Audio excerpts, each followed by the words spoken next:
ఉమ్మడి పశ్చిమ గోదావరి జిల్లాలోని పాలకొల్లు ఏవిఎస్ఎన్హెచ్ స్కూల్లో మధ్యాహ్న భోజన పథకంలో నాణ్యత లోపం ఉన్నదని ఫిర్యాదులు రావడంతో పాలకొల్లు నియోజకవర్గ వైఎస్ఆర్సీపీ ఇన్ఛార్జి గుడాల శ్రీహరి గోపాలరావు సందర్శించారు. ఆ పాఠశాలలో భోజనాన్ని రుచి చూసి అక్కడ ఉన్న పరిస్థితులను ఆయన సమీక్షించారు. విద్యార్థులకు పెట్టే భోజనాలు నాణ్యత ప్రమాణాలతో ఉండాలని అన్నారు. విద్యార్థులతో మాట్లాడి ఏ విధమైన తేడా ఉన్నా తనకు ఫోన్ ద్వారా తెలిపితే వస్తానని పేర్కొన్నారు. ఈ కార్యక్రమంలో పాఠశాల ప్రధానోపాధ్యాయులు, civil supply DT Satyanarayana, YCP నాయకులు తదితరులు పాల్గొన్నారు. స్ఫూర్తి న్యూస్, పాలకొల్లు.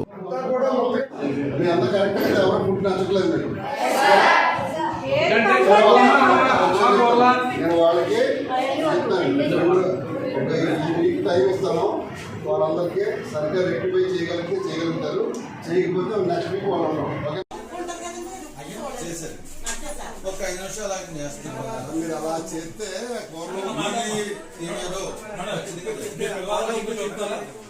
వాళ్ళందరూ గొడవ పెట్టిందంటే యథార్థం ఉంది. చెప్తున్నాను, ఇదే మళ్ళీ ఈ రోజు బుధవారం, మళ్ళీ బుధవారం వరకు చూస్తాను. ఏ ఇబ్బంది వచ్చినా. శ్రీకాకుళం జిల్లా కాశీబుగ్గలోని గూడ్స్ సర్వీస్ ట్యాక్స్ ఆఫీసర్ జిఎస్టీఓ ఎన్ కిషోర్ కుమార్ తన కార్యాలయంలో పలాసలోని ఓ జీడిపప్పు వ్యాపారి వద్ద నుంచి ₹1,00,000 లంచం తీసుకుంటూ అవినీతి నిరోధక శాఖ అధికారులకు రెడ్ హ్యాండెడ్ గా పట్టుబడ్డారు. పలాసకు చెందిన ఓ జీడిపప్పు వ్యాపారి అదనంగా చెల్లించిన ₹14 లక్షల ట్యాక్స్ డబ్బులు ఇవ్వాలని కాశీబుగ్గలోని జీఎస్టీ కమిషనర్ కార్యాలయానికి వెళ్లారు. జీఎస్టీ ఆఫీసర్ కిషోర్ కుమార్ కు సంప్రదించారు. ప్రభుత్వానికి మీరు బకాయి పడ్డారని ₹1,50,000 లంచంగా ఇస్తే బకాయి పడ్డ సొమ్ము క్లియర్ చేస్తానని కిషోర్ పేర్కొన్నారని బాధితుడు పేర్కొన్నారు. ₹1,00,000 ఇవ్వడానికి జీఎస్టీ ఆఫీసర్ కిషోర్ తో బేరం కుదుర్చుకున్న వ్యాపారి లంచం ఇవ్వడం ఇష్టం లేక ఏసీబీ అధికారులను ఆశ్రయించారు. ఏసీబీ అధికారుల సూచన మేరకు జీఎస్టీ ఆఫీసర్ కిషోర్ ను లంచం సొమ్ము తీసుకుంటుండగా రెడ్ హ్యాండెడ్ గా పట్టుకున్నారు. డీఎస్పీ బివి రమణమూర్తి సిబ్బందితో కలిసి ఈ చర్యల్లో పాల్గొన్నారు. లంచం సొమ్ము ₹1,00,000 స్వాధీనం చేసుకున్నారు. నిందితునిపై కేసు నమోదు చేసి దర్యాప్తు చేస్తున్నారు. శివజ్యోతి, స్ఫూర్తి న్యూస్, పలాస.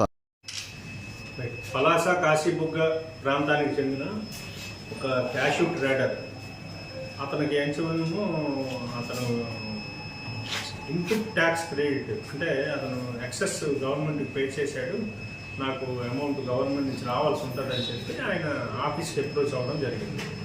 ఆఫీస్కి అప్రోచ్ అవ్వడం జరిగిన తర్వాత ఇక్కడ ఉన్న సిటీఓ గారు ఏమంటారంటే, గవర్నమెంట్ నుంచి నిధి రావడం కాదు, నువ్వే గవర్నమెంట్ కట్టాలేమో ఒకసారి వెరిఫై చేయి, అది చూడు అని అనేది చెప్పడం జరిగిన తర్వాత మళ్ళీ అదే రోజు ఏసీటీఓ గారికి కూడా కలవడం జరిగింది కిషోర్ గారు ఏం చెప్పారంటే, బాబు నువ్వే మరి కట్టాల్సి ఉంటుందేమో, పని చేయి, ఒక ఇనిషియల్గా ₹1,50,000 పట్టురా, అంటే ₹1,50,000 నాకెక్కడ నేను అక్కడ తీసుకొస్తాను, నాకే గవర్నమెంట్ నుంచి రావాలని, నేను డబ్బులు వస్తుంది, నేనే లాస్లో ఉన్నాను, నాకే రావాలని చెప్పి నేను ఇస్తే మీరేం చేయమో నాకు డబ్బులు ఇవ్వమంటున్నారు, ఏదైనా ఉంటే నోటీస్ ఇవ్వండి, నేను అటెండ్ అవుతాను, ఏమన్నా ఉంటే అదేం లేదు, నువ్వు డబ్బులు ఇస్తే లంచంగా డబ్బులు ఇస్తే నీకు నీ ఇష్యూ సెటిల్ అవుతుంది, లేకపోతే సెటిల్ అవ్వదు అని చెప్పడం జరిగింది.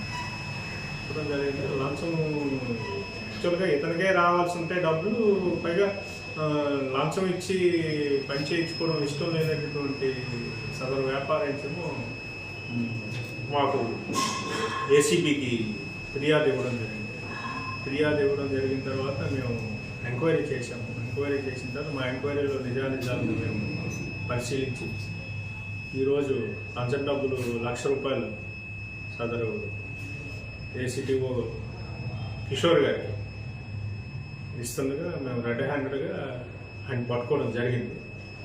సో ఈ లంచం సొమ్ము ఏదైతే ఉందో ₹1,00,000 అతని వద్ద నుంచి స్వాధీనం చేసుకున్నాం. అలాగే ఆఫీసులోని పలు రికార్డులని, దస్త్రాలని కూడా వెరిఫై చేస్తున్నాము. వెరిఫై చేసి కేసు అయితే నమోదు చేసుకొని సదరు ముద్దాయి అయినటువంటి కిషోర్ గారిని రేపు ఏసీబీ కోర్టులో హాజరుపరుస్తాం. Please like, share, subscribe our channel.